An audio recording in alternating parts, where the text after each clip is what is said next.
જયેશ રાદડિયાના નિવેદન બાદ social media war શરૂ થયો। જયેશ રાદડિયાને સવાલ પૂછતી પોસ્ટ સોશિયલ મીડિયામાં વાયરલ। અમરેલીની પાટીદાર દીકરીની ઘટનાને લઈને પણ સવાલ કરાયો છે। અમરેલીની પાટીદાર દીકરી માટે હાકલો કરવી જોઈતી હતી। સમાજ માટે પક્ષ સામે બોલવાનું હોય ત્યારે પાટીદાર નેતા ક્યાં હતા?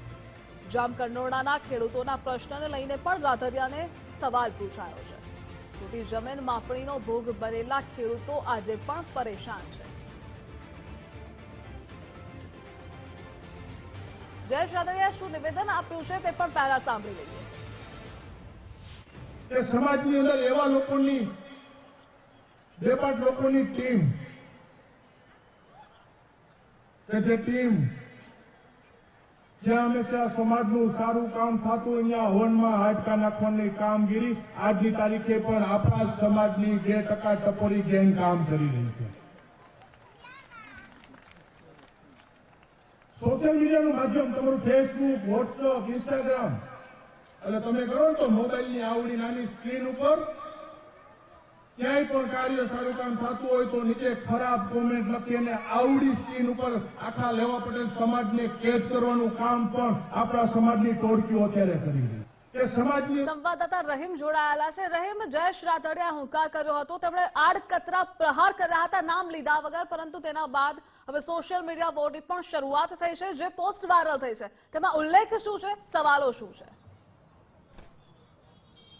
ધ્રુવિશા, ચોક્કસપણે જે રીતના જયેશ રાદડિયાની વાત કરીએ તો ખેડૂત નેતા વિઠ્ઠલ રાદડિયા છે, તેમના પુત્ર છે અને ખેડૂત નેતા તરીકે પણ ઓળખાઈ રહ્યા છે। સાથે જે રીતના તાજેતરમાં સ્ટેજ ઉપર એટલે સમૂહ લગ્નની અંદરથી તેમને જે નિવેદન આપ્યું ત્યારબાદ રાજકારણ છે તે ગરમાયું છે, તો સાથે સમાજની અંદર અમુક લોકો દ્વારા પણ જે સોશિયલ મીડિયા ઉપર પોસ્ટ કરવામાં આવી છે। મોટા ભાગે સમાજની અંદર તમામ લોકોને ખ્યાલ છે કે તેમનો ઇશારો છે તે નરેશ પટેલ સામે છે, કારણ કે ઇફકોની જે ચૂંટણી હતી ત્યારથી જ ખોડલધામ સામે જયેશ રાદડિયા છે તે પડ્યા છે। કારણ કે જે રીતના ઇફકોની ચૂંટણીની અંદર તેઓની સામે જે બિપિન ગોતા તરીકે પ્રખ્યાત છે અમદાવાદના, તેઓ એ ઉમેદવારી ભરી હતી ને તેને લઈને ખોડલધામ ટ્રસ્ટના અમુક લોકો દ્વારા પણ જે રીતના કહેવામાં આવ્યું હતું કે મતદાન છે તે તેમના તરફ કરવામાં આવે તેવા કોલ રેકોર્ડ છે તે જયેશ રાદડિયા પાસે પહોંચ્યા હતા અને ત્યારથી આખો આ વિવાદ છે તેની શરૂઆત થઈ હતી।